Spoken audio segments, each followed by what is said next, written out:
श्री स्वामी समर्थ. जय जय स्वामी समर्थ. श्री स्वामी समर्थ या चॅनेलवर मित्र हो आपणा सर्वांचे खूप खूप स्वागत आहे. स्वामी भक्ताने कोणत्या गोष्टी मनापासून सोडल्या पाहिजेत या विषयावर आज आपण बोलणार आहोत.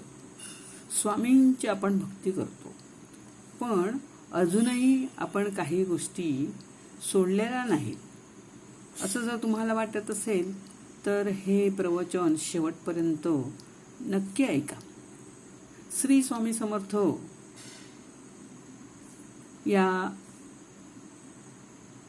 यूट्यूब चॅनलवर आपणा सर्वांचे खूप खूप स्वागत आहे. भक्तांनो, स्वामींची भक्ती म्हणजे फक्त देवासमोर दिवा लावणे असं नाही, किंवा माळ जपणे, मंदिरात जाणे असं नसतं. खरी भक्ती म्हणजे आपल्या मनात बदल घडवून आणणे. आपण स्वामींचे नाम घेतो, पण त्याच वेळी मनामध्ये राग असेल, मत्सर असेल, अहंकार असेल, चिंता असतील, दुसऱ्याबद्दल वाईट भावना असेल, तर आपल्याला स्वतःलाच आपण प्रश्न विचारायला हवा की मी स्वामींचं नाव घेतोय, पण स्वामींचे विचार माझ्या जीवनामध्ये किती मी आणतोय. मग आज आपण याबद्दलच बोलणार आहोत. मित्र हो, दुसऱ्याशी तुलना करणं आपण काय करायला पाहिजे, सोडायला पाहिजे. त्याच्याकडे घर आहे, माझ्याकडे घर नाही, त्याचं काम झालं, माझं झालं नाही, त्याला यश मिळालं, मला नाही मिळालं, अशा विचारामध्ये आपण स्वतःचा आनंद हरवून बसतो. लक्षात ठेवा की प्रत्येकाची वेळ ही वेगळी असते आणि प्रत्येकाचा प्रवास सुद्धा वेगळा असतो. एखाद्याचं आयुष्य पाहून स्वतःला आपण कमी समजायचं नाही. स्वामींवर विश्वास ठेवायचा आणि स्वतःच्या मार्गावर प्रामाणिकपणे चालत राहायचं. कारण दुसऱ्याच्या वाटेकडे पाहण्यात आपण आपली वाट हरवून जातो, आपली वाटच आपण चुकतो. तसेच कधी कधी आपण म्हणतो की मीच बरोबर आहे, माझ्याशिवाय हे काम कोणी करणारच नाही, मलाच सगळं येतं, मलाच सगळं माहीत आहे. म्हणजे आपल्या मनात काय असतो, अहंकार. पण भक्ती आपल्याला नम्रता शिकवते. आपण कितीही मोठे झालो, किती आपल्याला यश मिळालं, तरी आपल्या आयुष्यामध्ये अनेक लोकांचा हात असतो. आपल्या एकट्याचं काहीच नसतं. आई, वडील, मित्र, कुटुंब, शिक्षक, आपले सहकारी किंवा आपले अनेक ओळखी पळखीचे लोक, आपले शेजारी पाजारी, आपल्या गावातील लोक, समाजातील लोक, हे सगळे त्याचे वाटेकरी असतात. म्हणून यश मिळालं की आपल्याला अहंकार होता कामा नये. उलट आपण मनात म्हणायला पाहिजे की स्वामी, माझ्याकडून हे कार्य तुम्ही घडवून घेताय, त्यासाठी तुमचे आभार मानावे तेवढे कमीच आहेत. ही आपल्या मनामध्ये काय पाहिजे, भावना पाहिजे, की आपलं मन सुद्धा हलकं होतं. तसेच आपण बघा, काही वेळेला जुन्या गोष्टींचा राग मनात ठेवून राहत असतो. कुणीतरी आपल्याला दुखावलं असेल, कुणीतरी आपल्याशी चुकीचं वागलं असेल, कुणीतरी आपल्याला नाकारलं असेल. मग ही गोष्ट आपण काय करतो, वर्षानुवर्ष मनात ठेवतो. पण विचार करा, समोरची व्यक्ती पुढे निघून गेली असेल, पण आपण मात्र त्याच आठवणीत अडकून राहिलो, तर नुकसान कोणाचं होतं, तर आपलंच. माफ करणं म्हणजे चुकीचं वागणं योग्य ठरवणं नाही, पण माफ करणं म्हणजे आपल्या मनाला त्या जुन्या ओझ्यातून आपण काय करायचं असतं, मुक्त करायचं असतं. मग यासाठी आपण स्वामींसमोर बसून मनात म्हणायचं की स्वामी, ज्यांनी मला दुखावलं त्यांच्याबद्दलचा राग माझ्या मनातून तुम्ही काय करा, कमी करा. मला शांतता द्या, माझ्या मनातली कटुता कमी करा. असा भाव आणून आपण स्वामींजवळ प्रार्थना करायची आहे. बघा, अशी जर आपण प्रार्थना केली की आपल्या मनातील कटुता सुद्धा कमी होऊ शकते आणि स्वामींच्या भक्तीचा अनुभवही आपल्याला शांत करू शकतो.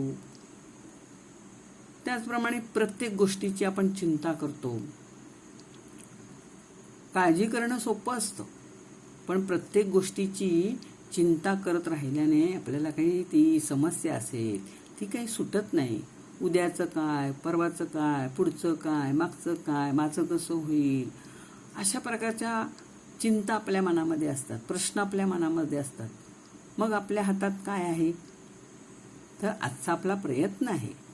आज आपण योग्य निर्णय घेऊ शकतो, प्रामाणिकपणे काम करू शकतो, स्वामींचं नामस्मरण करू शकतो. म्हणून उद्याची चिंता करण्यापेक्षा आपण आज काय आहे, जे नीट वागतोय ते करायला हवंय. जे आजचं आपलं कर्तव्य आहे ते आपण नीट करायला हवंय. म्हणजे जे आपल्या हातात आहे ते आपण करायला पाहिजे. उगाचच उद्याची चिंता करण्यात आपला वेळ आपण वाया घालवतो. म्हणून स्वामींना प्रार्थना करायची, स्वामी माझ्या हातात जे आहे ते मी करतोय, बाकी सगळं तुमच्यावर सोपवतोय. हा विचार जर आपल्या मनात आला तर आपल्याला मोठा आधार देऊ शकतो. त्याचप्रमाणे नकारात्मक जे विचार आपल्या मनामध्ये असतात त्यांना आपल्या मनामध्ये थारा द्यायचा नाही, म्हणजे त्यांना आपल्या मनामध्ये घर करू द्यायचं नाही. ही शेवटची आणि सर्वात महत्त्वाची गोष्ट आहे. स्वतःबद्दल कमीपणाचे अजिबात विचार आणायचे नाहीत.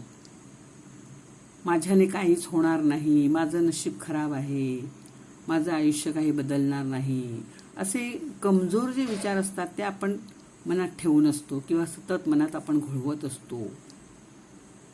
तर ते सोडून द्यायला हवेत. स्वतःवर विश्वास ठेवायला हवा, प्रयत्न करायला हवा आणि स्वामींचे नामस्मरण करायला हवे की नक्कीच आपल्याला यश मिळतं.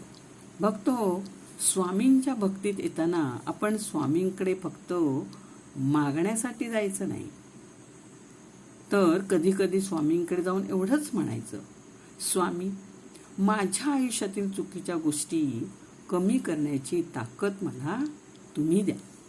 माझा अहंकार कमी करा, माझा राग कमी करा, माझ्या चिंता कमी करा, माझी जी दुसऱ्याशी तुलना करण्याची सवय आहे ती कमी होऊ दे. माझ्या मनामध्ये तुमच्याविषयीचा जो विश्वास आहे तो वाढू दे. आणि बाहेरची परिस्थिती बदलण्याआधी माझं जे मन आहे ते बदलायची मला काय द्या, इच्छा द्या. अशा प्रकारे जर आपण या गोष्टी करण्याचा प्रयत्न केला तर नक्कीच आपल्याला यात यश मिळू शकतो.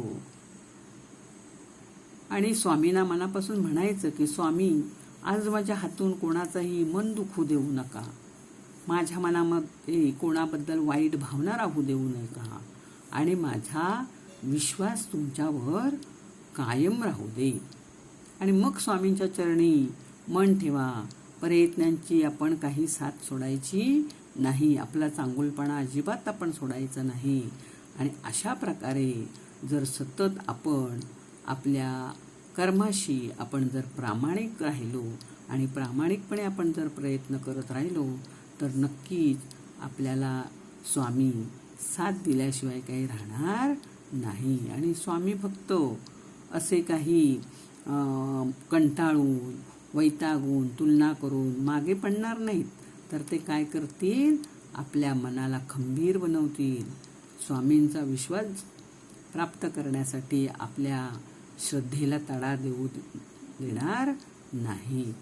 भक्तो, आजचा हा व्हिडिओ आपणास आवडला असल्यास लाईक करा, शेअर करा आणि मला कमेंट्समध्ये श्री स्वामी समर्थ असं लिहून आपलं प्रेम व्यक्त करा. आणि माझ्या पुढच्या व्हिडिओना प्रोत्साहन द्या. असाच नवीन विषय घेऊन पुढच्या व्हिडिओमध्ये आपण भेटणार आहोत. तोपर्यंत नमस्कार.